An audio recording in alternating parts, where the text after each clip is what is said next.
Hi. Good morning, honey. Good morning, baby. Great morning. It is a good morning, but I also feel like neither one of us slept very well.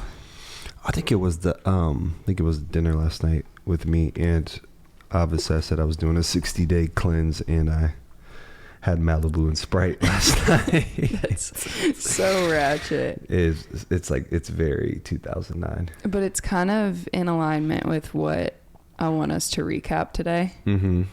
I want us to recap Summer House. Okay. And I feel like that's a very Summer House drink. I guess Lover Boy's their drink, but I could see them totally having rum and Sprite. No question. I think for sure that's definitely one of the drink of choices on that show, for sure. Y'all, we're a little out of it this morning. Like I said, we didn't sleep incredible last night, and the weather here in Istanbul is just I was just about to say that. It's weird. Yeah. It changes. You can look at the weather app and it'll be it's gonna rain every day this week, and then you walk outside and it's 70 and beautiful, or it could say it's 70 and beautiful, and look how it looks right now. Which I know this is so not interesting conversation, but I guess we're just aging and that's what we talk about. But well, no, but it is to say that yesterday we talked about how at 6:30 in the morning that sand went in front of the sun, and it was pitch black, and then literally when I get out of practice it'll be sun shining and be 70 degrees. Yeah. So apparently that made international news. Yeah. And what he's talking about, which I haven't even seen the story yet. Can you pull it up? I'm curious. It's right here, actually. Okay. Is that there was a news article where at 6:30 a.m. The other morning here in Istanbul, and one of my teammates told me about it. We had no idea until he said something. Yeah. So the sun it says yesterday Istanbul was suddenly covered by a giant black cloud up to 10 kilometers in size. The sun was not visible for 5 minutes, and the city became completely dark as if it was night, and it was 6:30 a.m. Imagine if you were driving during that time. Oh my gosh. I'll put a screenshot of this on the screen if you're watching on YouTube, but yeah, imagine if you were driving. Yeah. I would have freaked out.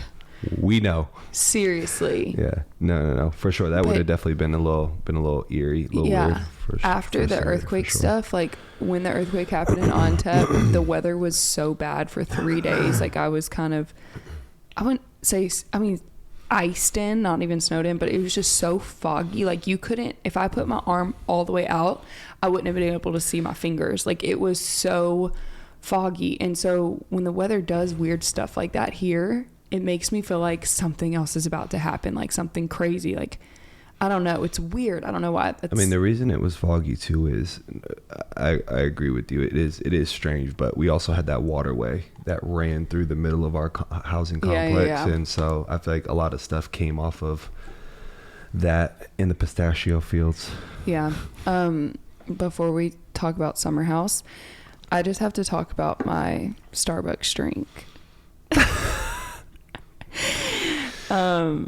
I guess it doesn't have to be Starbucks, but this drink has become a bit in our team community in a very short period of time. I would honestly say where we're staying at, it is the drink of choice. Yeah. So, okay, just a quick brief backstory.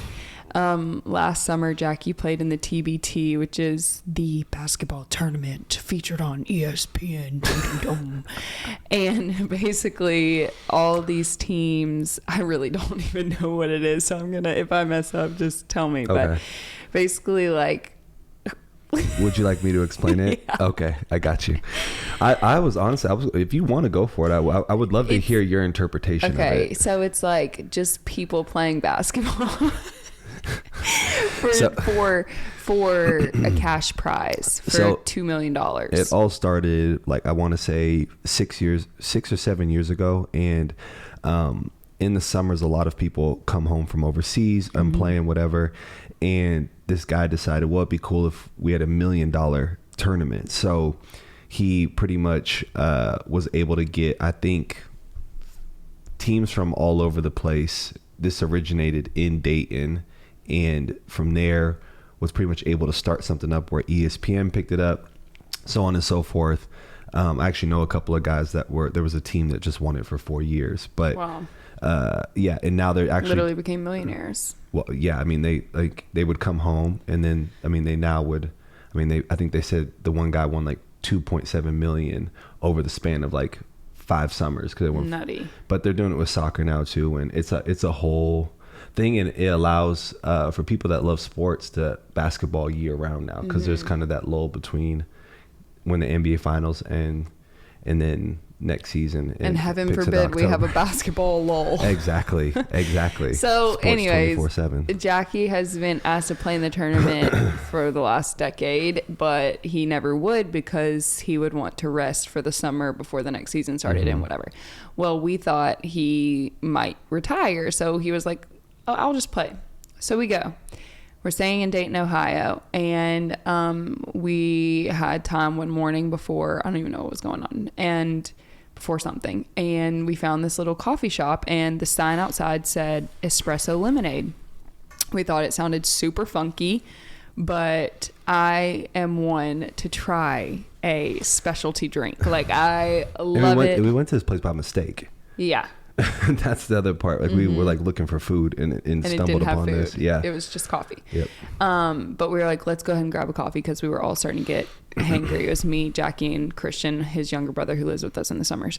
And so we tried it, and y'all, it changed my life. And then we started to realize over the course of that week that espresso lemonade was at a lot of the little coffee shops and cafes in Dayton. So I don't know if it's like it's a Dayton it's a Dayton thing original for sure, but I don't know, maybe y'all have had it before. I know La Colombe, who I love, the coffee brand that I love, sent me some canned like cold brew with lemon infused like 2 or 3 years ago, and everyone thought it was so weird, and I really enjoyed it, but like in the case it was only like 4 of them, so I drank it and then I kind of moved on with my life, you know. I got an idea. Oh my gosh, don't you I got dare. an idea, and I'm not gonna say it because I think I telepathic waves you read just my came mind to me. Yep. I think they get it too because anyways, but so since having that, all of a sudden everything in my life made sense. Okay, I was like, I didn't know you could have coffee and it be refreshing, because a lot of times I would be having coffee in the morning and have creamer, milk, whatever, even just black coffee, and I would just feel after and just weighed down. And this, I felt refreshed. I felt like I could run a marathon. Okay. Would I ever run a marathon and catch a cramp? Yeah, I can't even run to the car. But so we get here to Istanbul, and the weather starts looking up. It starts getting warmer out, and I'm craving a citrusy espresso. And I tried to go the lemonade route. They didn't have lemonade. Tried to go the orange juice route, and a lot of times they were just out of orange juice. So then I went the orange refresher route with 2 shots of espresso, and it was good, but I hadn't found it yet. And then one day they were out of the orange refresher, and I said, you know what? I'll try the cool lime. And y'all, at first I was like unsure. Now it's perfected. Cool lime refresher with a double shot of espresso, obviously iced, like the drink's iced, and then you pour the espresso in, and then like 1 little packet of brown sugar. It is amazing. And so now the sweet employees downstairs at Starbucks, because it's underneath our building, they have memorized this order. They call it the Lacey drink, and all of his teammates now order it. They all thought I was crazy at first, and they've tried it and they love it, because a lot of them get coffee before practice and they don't want a milky coffee. And basically the Lacey drink is sweeping the nation, sweeping the country. What do you mean? That's the same thing, right? A nation and a country. Oh no. I think nation would be like more than one. No, I think and nation and country is the same thing. I hope your sister listens to this and roasts you. I love you. I think it's you keep talking. Okay. You keep talking. Anyways, the drink has made its way around to the team, and everyone's loving it. This whole little nation conversation just made me think. We've been watching Newlyweds, Jessica Simpson and Nick Lachey, and she said last night on an episode, What is it? Actually, let me finish because I'm gonna lose my train of thought. Okay. She was like, one time in 7th grade, it was like the first day of school, and I was so excited, and the teacher asked, like, can anyone list, the continents? And her hand shot up, and she goes, and then I go, A-E-I-O-U. Anyways, I just thought that was so precious. And my love for Jessica Simpson has like just been reignited. I'm obsessed with her. The Newlywed Show, like, it was what I didn't know I was missing in my life at the moment. What brought that on, by the way? Because I feel like you just were like, hey, TikTok. Oh, okay, that's what it was. I downloaded TikTok when we moved to Turkey. It also has changed my life. I don't know if it's for the better, but yeah. The chicken by the sea TikTok. We love Jessica Simpson. We love Nick Lachey. Also, big Ashley Simpson fan. Ashley Simpson Ross, excuse me. Yes. A nation is a community of people formed on the basis of a common language, territory, or ethnic, etc. A country may be an independent sovereign state or part of a larger state, a physical territory with a government or a geographic region associated with sets of previously independent or differently associated people. Oh, my brain nation is. Nation is. So what you said, nation is correct. Country would be like the United States would be a nation. The country. The United States would be the country. It's a nation too. No. There's a difference. I just read it. We're gonna move on from this. We're gonna move on for this. It in a different way. We're gonna move on for this. Or we're gonna let someone explain it in the comments. Oh, don't be mean, please. If you're gonna be mean, subscribe. Yeah. I actually really loved history class, and I did too. Like, was good at it. I was pretty good at school, although I quit early in life. You had other things going on. That's whole nother thing. But let's talk about Summer House. Let's do it. Let's bite the bullet because I have a lot to say. All right, you start us off then. We just watched episode, was it 11 or 12? I want to say it's 11. Whatever. The episode's called Pity Party. And it's the episode which we've watched the whole season, obviously. And this episode really is just they're driving home the Danielle and Lindsey drama. And it is about to make me go crazy. This whole thing Danielle is doing and won't let go of is really bothering me. And I think like because the season of life we just came out of like we dated for a year and got engaged, then had our whole engagement and whatever, but because it was so quick, we dealt with a lot of opinions and a lot of the same things that Lindsey and Carl are going through right now. Yeah. And not to make this about us, but I feel for them because I genuinely look at them and think it's a great pairing, and I think that they have done so much work from what we've seen in seasons prior. I think they've done so much personal work and communication, like development, and I think that they're like in a healthy place. They're 35 freaking years old. Like they're both at 35. They're I don't know, somewhere around there.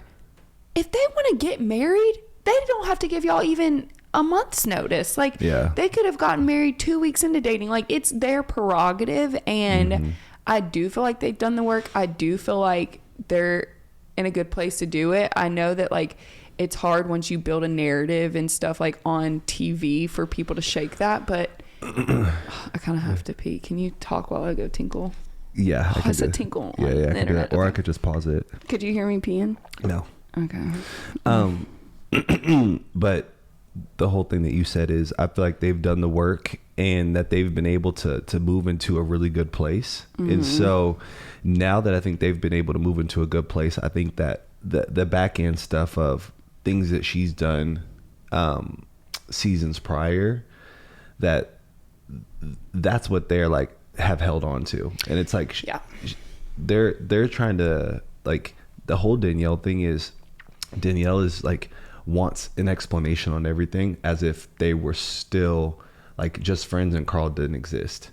You want me to cut it to you straight? Yeah, cut it to me straight. Because yes, you're right. Danielle is still living in some toxic cycles, and she doesn't want Lindsey to grow out of them, because if Lindsey grows out of them, it shines a light on the fact that she's still in them. Yeah. And that's uncomfortable for her, because they've been each other's like hiding place in this like just toxic like cycle of dating and breaking up and going and drinking and going out and meeting someone new and go, and like they've fed off of each other in that sense. And Lindsey's breaking a cycle, and she's breaking like a pattern, and that's uncomfortable for Danielle. And we've all been there. Like, I feel like it can happen in the smallest ways and the largest ways. Like, we were talking about this the other day when, like, oh gosh, the caffeine is like making me feel like I'm going cross-eyed. Am I going cross-eyed? No. Okay. But back to how great this drink is. Make you go cross-eyed. But little things like trying to break stuff, even in a healthy relationship, like chores. That's what we were talking about the other day. Like, for a while when we first got married, you start to build up this thing of like, oh, well, I did the dishes yesterday, or I took the trash out. The tit like, for tat stuff. Yeah, the tit for tat, and like whatever. And even trying to break things like that is challenging. The other, if one person decides like, I'm done doing this, the other person might still do it for a while. Like, it's hard for one person to grow out of something and the other person to have to kind of like catch up. Well, yeah, and I mean, and the other people around her, they're like, and I understand that you can edit things for TV, but it's almost like the justification part where she feels justified in her actions. And so to me, it's like Danielle is upset about two things. She's upset that her friendship and the dynamic has changed. She's also upset and has underlying issues and tension with her own boyfriend, right? Bada bing, bada pow. Speak to him, preach. With her own boyfriend, and she sees what she wants truly at the end of the day in Carl and Lindsey, and the fact that she cannot get that, and her man is like, I gotta work, I can't be there, I can't do this. She is like pouring all of that negative energy into something else, and that's what's making it like hard. Like, for me, it's like, it's even hard to watch, because being around those type of people drain you so much, where it's like, you do not want to see this relationship work. Even if we did everything right, you would find something wrong, or you would take one thing that I said out of context, take it back to somebody else, and then try to spin it so that it would come back to us and it would affect our relationship. Yeah, absolutely. Yeah. And you can just tell she's hurting, and a desire of hers is not, maybe multiple desires of hers are not being met, and she can't seem to like formulate that like into. She can't break herself. She can't like break herself out of it. And when you throw cameras in the mix, I think it only amplifies, because she's like now trying to disguise it. Well, and she's not fighting fair. She's not fighting fair. Like, I feel like Lindsey will try to like stay calm and ask like concise questions, and then she'll throw out these like ridiculous like comments and things. Like, she's never truly looking for a resolution. She says there's this problem and it's this easily solvable, but anytime like Lindsey actually tries to address it, she beats around the bush. She talks poorly about Lindsey and how Lindsey's handling everything, blah blah blah blah blah. And the fuel on the fire is that everyone else in the house is loving it. Like, they're loving it. And so they're hyping this behavior up in Danielle. So Danielle's feeling like all like high and mighty and justified, and it's just a train wreck. It's honestly a train wreck. I'm gonna give you just one perfect example that I saw that was like, I was like, to me, Danielle has no legs to stand on. When they had the fight the night prior, and she came into the bathroom the next day, and they were talking about her. Last season, Lindsey would have snapped and been like, "What are y'all?" 100%. But on do that, she was like, "Oh, so what are you guys doing for the day? How are you guys?" Like, had moved on from her. Carl had already had the conversation. I'm sure they just didn't show that. Yeah. And Danielle goes, "Well, I just can't be here. I just can't talk about this. I can't whatever." And it's like, if you I've got to go get my morning cocktail. Yeah, it's too early for all this. It's like, if you were truly a friend of Lindsey and that's what you were putting out and that's what you truly wanted, you'd go, "Hey, like, were you guys able to discuss everything? Are you guys feeling better?" Privately, and go, "Well, I'm glad you guys were able to get to a good place. I love you, and I just want to see you two be happy," and move on from it. It's like she couldn't do that. So it's like, there is underlying tension. There is something that you're not saying. This whole season, she's talked about how... You have an eyelash, by the way. Make a wish. Oh, Nick Lachey, Jessica vibes. Blow it. All right, cool. I forgot to make a wish. No, you didn't. I swear. Okay, well, next time. Oh, goodness, I'll pray about it. What was I saying? Oh, this whole season, she's talked about how Lindsey hasn't been the type of friend that she needs. But then she's been the shadiest friend ever. Like, when Lindsey has to hear her, like, confessionals back and, like, see these conversations she's having with other people back, like, that's going to be hard to stomach because it's so contradictory. But listen, we say all this coming from two imperfect people, coming from two people that know that this is all produced television. Correct. And we're just... we're just buying in and we're just allowing the entertainment to entertain us and we're just providing opinions. But at the end of the day, we know how hard all of this is and we are not perfect by any means. So, disclaimer. What? Sip your tea like Kermit the Frog. What else is going on? Sam and Corey. What do you think the likelihood of them making it is? You asking for a percent on that? Yeah, or opinions, whatever you think. I mean, I think that they're cute together. Cute. I think it's right now it's a summer fling type thing. Oh my gosh. And I think that like in the long run, could it work? Because I think Corey does genuinely like her. But like she said at the end of this, like she's gonna see if she kind of gets the ick, which means that she's already placing the idea in her head that like, like she lives in New York. She's like young girl. She's just got on television her first time. Like, I think she's feeling him for real though. Like I think she would get in a serious relationship with him. Yeah, I think she would. I think she's trying to scare herself off the idea. Well, because I think she knows it's iffy on whether or not he would actually commit. For sure. She's trying to protect herself. It makes me so sad. I'm 50-50. I'm 50-50 on her because I think they're a cool couple. I don't have anything like negative to say. Yeah. I think they're dope together. That stuff makes me so sad though because culturally we just shoot ourselves in the foot. Like I feel like especially in a city like New York, it is drilled into your head. You don't need to get in a serious relationship or get married until you're in your like mid to late 30s. It's never Neverland. Nobody grows up. Yes. And so I feel like I'm sitting here watching these people who genuinely just found a connection and are like excited about one another, want to get to know one another and whatever. And it's just so sad because I can already see the fear creeping in. And like I say this all the time for us, I'm like, fear is not of the God that created us. It's just not a character he embodies. That is a character of the enemy. And the enemy wants division, right? And the enemy does not want marriage. The enemy does not want family.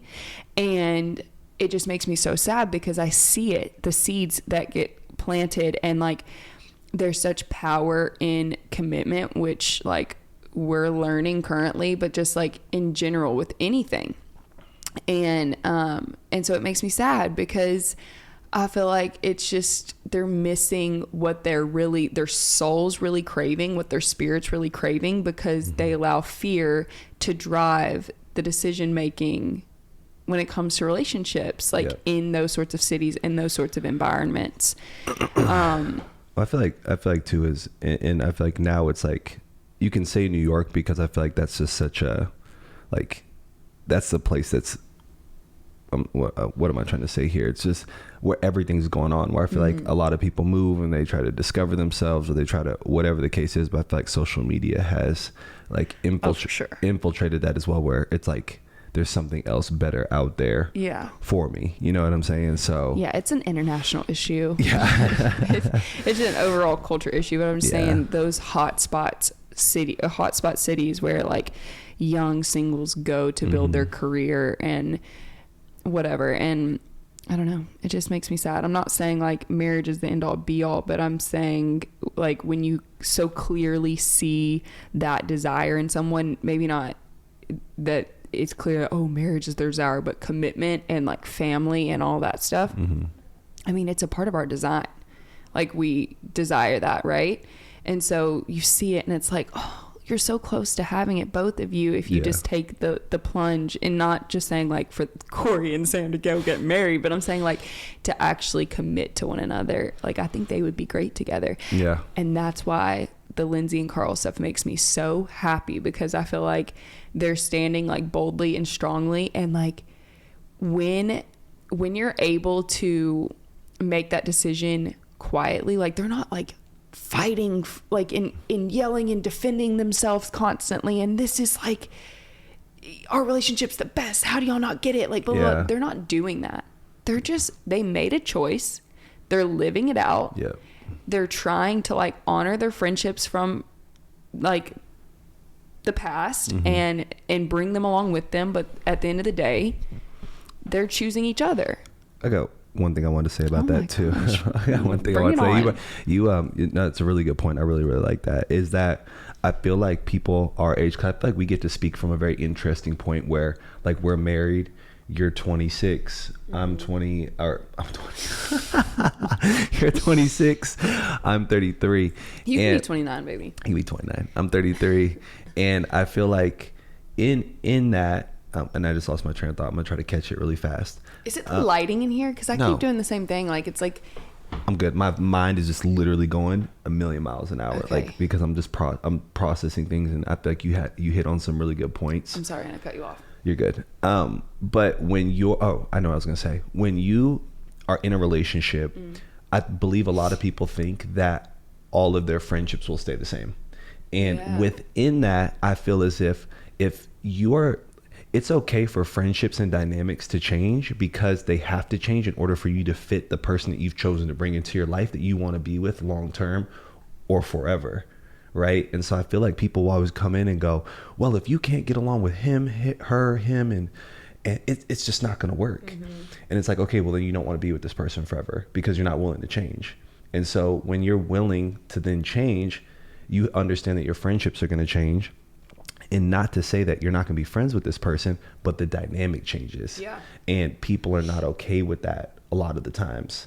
And that's important for people walking to relationships or looking for relationships, is that when you find a person that you want to be around more than your friend group, that person is probably the person you want to marry, because they're bringing out all of the good things in you. That's not the case all of the time, but I'm saying long term is that I feel like in these situations, the friend group has been around, like they've been on TV for 9 years together. So now that there's like a dynamic shift where it's like Kyle and Amanda were always like, okay, like, you know, they have the business, it's like they're the main characters around it. So that's just their personality. Carl and Lindsey were like, he's been to rehab, he's been working on himself, he's not drinking, she's not drinking. They've kind of fell into, it's just new. It's new for everyone. Yeah, exactly. And so when it's new, it's like they don't know how to like form themselves around that. And like you're starting to see it now with even them bring on a new show, is like you can tell the dynamic is changing so much that it's like they may not have a show anymore, but it's like that's life, you know, and they're gonna figure out a way to make it work. But Danielle may not be there 2-3 years from now, and it's like it's on them to figure out how that relationship works for them and how it benefits them. Because if it doesn't benefit, then it's like, why continue with that? And that's what Carl told her in bed. It was like, you have to figure out if you want to be friends with her or not, because if you don't want to be friends with her, then we have to move on from it. I'm not going to sit here and try to stay in the middle and fight for both of you if you don't really want it. And the reality is you're not all going to grow at the same pace. So a friendship you've had for 10 years might go on a little hiatus, like because they might not just have gotten to where you are yet. And oh my gosh, I experienced a lot of this when we got engaged, and a lot of dynamics in my life changed. And it wasn't like not all bad, not all good. No, it wasn't like a clean like sorting. It was messy, and that's life, and you figure it out. And I was learning at the time, like, you know, mourning some of my friendships like would end up being a positive thing, but at the time it obviously doesn't feel that way. And there's a lot, you know, that I don't know, just a lot that goes into it. I had a good point, and I lost it. Dag nabbit. Hold on, I gotta find it. I believe in you. You got it. Oh, what was it? Friendships, Lindsey, Danielle, friendships changing. I know. What that looked like. Dag, nab it. It's okay. It was good. We'll take a sec. We'll take a quick pause. Okay.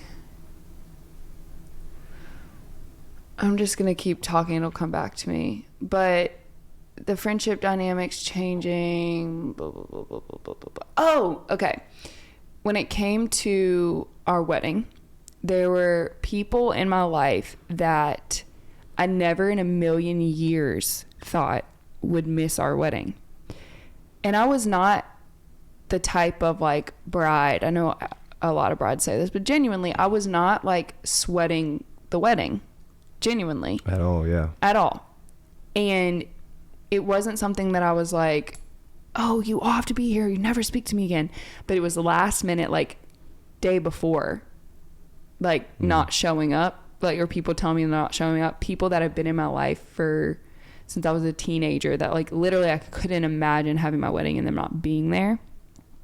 And that was so hard for me. It like, not in the sense that everything in your life comes down to your wedding day. It wasn't about that. It was about the fact that my friends, some of my friends, the friends that couldn't make it, didn't yet have the perspective of what that would feel like on the reverse. Mm-hmm. And I had to accept that like they're just not there yet. To them, this isn't that huge of a deal, you know? And I had to accept that and go, okay, this hurts and this like is painful, but they will get it when it's their time around.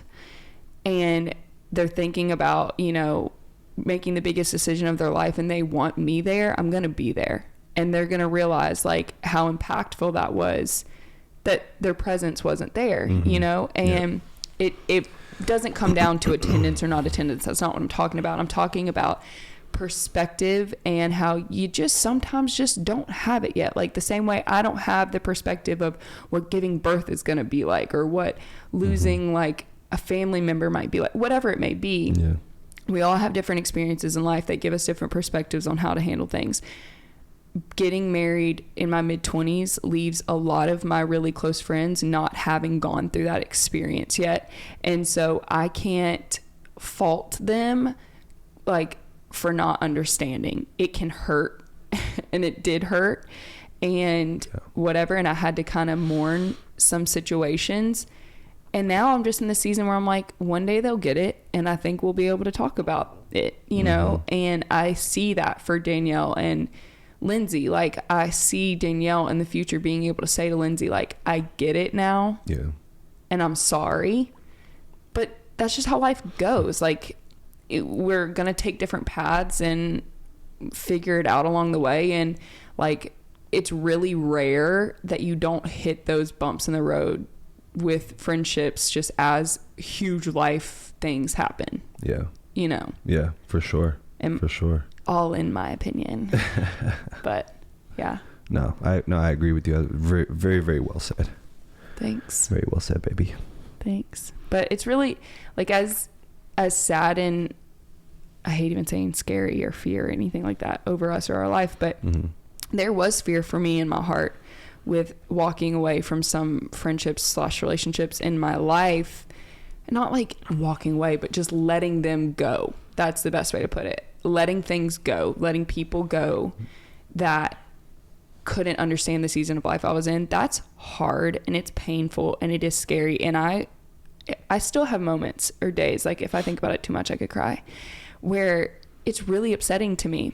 But there, on the flip side of it, there's so much beauty in knowing that like the people that are in my life now have made the effort, have chosen, have like truly loved and supported me. And I feel so confident in my friendships that I have, you know what I mean? Like I don't feel like there's any friendship in my life right now that I like have like white knuckled held on to for the sake of just being scared of losing them. Like I've been forced to let go of that fear.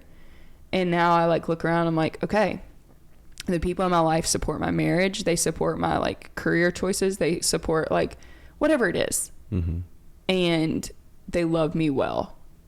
And that's like such a blessing. Mm-hmm. They've allowed you to be who you've grown to be. Yeah. Not loved you for who you were in the past. Right. And accepting the processes that I'm going through to like, I don't know, in life. Yeah, like I agree. And the thing is too, is you're way better at managing those things, I feel like, than me sometimes. Cause you know me, I'm just very much like, oh, okay. See ya, I'm out. Yeah. You're good at being a lone wolf. Yeah. But not anymore. Not getting rid of me. Okay, what time we got? Should we wrap it up? Yeah, let's wrap it up. Was there a game? You said yesterday there was a game you wanted to play. Do you still want to do that? There was, but because we can push this to 45. Oh my gosh, you're so generous. I'll gladly stay here and. There was. I was gonna play like a little game where, like a newlywed game with you. Yeah. Where I asked you some questions since we talked about how we met yesterday, and do we want to tease it for tomorrow? Maybe. Is that what you want to do? No, I don't know. Tune in tomorrow. I don't know if I even really like.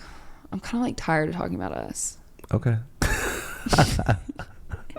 We'll see how I wake up and feel tomorrow. Okay. More, you know how I am. Yeah. I'm more fly by the seat of my pants. I love that. Seam? Is it seam of my pants? I think I said. Fly by the seat. Fly by the seat of your pants. Seat. Yeah, that's how I've always heard it. I went like it's like Chester drawers. I used to think it was Chester, like CHESTER drawers, and then I found out like 2 years ago it's chest of drawers. You just found that out? Yeah. I can't judge you, but that's crazy. It is crazy. What was the thing? I think you taught me this. Bold. Is it bold or bald face lie? It's a bald face lie. But was I saying ball? You were saying bold face, like bold face lie. I think I don't know. I was saying it incorrectly, but I wouldn't say you were saying it incorrectly. I just said it's a bald face lie. Bold. Like bald eagle. I thought I was saying bald. No, you were saying bold. I don't know. I blame the Louisiana education system, but shout out, I had so much fun. I blame my parents because my mom. Nah, don't blame them. That was a bold thing to say, a bold face thing to say. I mean, it's on Reader's Digest. Like, I mean, it's a very ambiguous, like, I think either way people know what you're saying or referring to. I don't think you get deemed uneducated for not knowing bold face or bold face. I don't blame you. That was just like silly, me being silly. No, but my mom said underbrella till she was like in college. Her parents just let her say that. You just throwing her all up underneath the bus, huh? I know, I threw her under the bus yesterday too. And then reversing Honestly, my plan is to just keep throwing her under the bus, and then if she doesn't bring it up to me, I'll know she hasn't watched our episode, and I'll know she's a fake fan. Julian, that's all your daughter has. That had nothing to do with me. That's her bit and her bit alone. Okay, well, it's my niece's birthday today. And so I just shout out. She's 4 today, and I do need to shout that out because I'm a very sentimental person. And one day when she's like 18, you're a sentimental aunt. A sentimental aunt. And I want her when she's like 18 to be able to come back and listen to this and know that I shouted her out for 10 seconds on a podcast in 2023. Okay, last thing I'll say because it just came to my mind. I saw an interview this morning of Kim Kardashian talking about the things that her mom has taught her, and just talking about like how she like has taught all the girls how to like make a home and all this stuff, and how she like Kris Jenner kept these big trunks for each kid with like literally everything from their childhood. And Kim was saying how every year she writes a letter to her kids, like a 4 or 5 page letter on their birthday, just telling them about their year and what they enjoy, what they were like all this stuff. And I loved that because what do I say that I want to do? Oh my gosh, you don't remember? There's a lot of things. Just give me a second. For our marriage. Oh, no, I know. The ornaments. Honey. That's part of it. Honey. The coffee mugs. You can send your applications to wshappodcast@gmail.com. I'm now looking for new co-hosts. You firing me live? I would put you in a tower like Rapunzel for behavior like this. Wait. I got it. What you wanted to do. Honey. Just give me memories once a year. Oh, yeah. That you wanted to write letters. No. Oh, wait. I know.